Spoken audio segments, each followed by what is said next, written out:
Сегодня мы обсуждаем предложения, которые напрямую касаются будущего нашей страны, ценностных ориентиров общества и, в первую очередь, молодого поколения.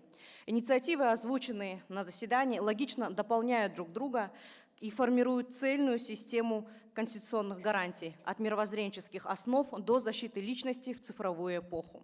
Предложение о четком закреплении светского характера образования имеет принципиальное своевременное значение.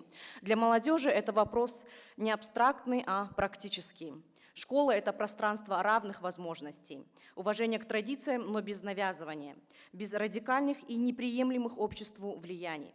Прямая норма в Конституции станет ясным ориентиром для системы воспитания и образования. Не менее важным является предложение о прямом однозначном закреплении принципа отделения религии от государства. Речь идет не об ограничении свободы совести, а наоборот, о ее защите.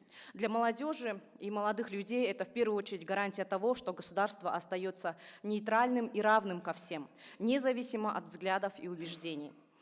Четкость конституционной нормы в столь чувствительной сфере укрепляет общественное согласие, доверие к институтам власти.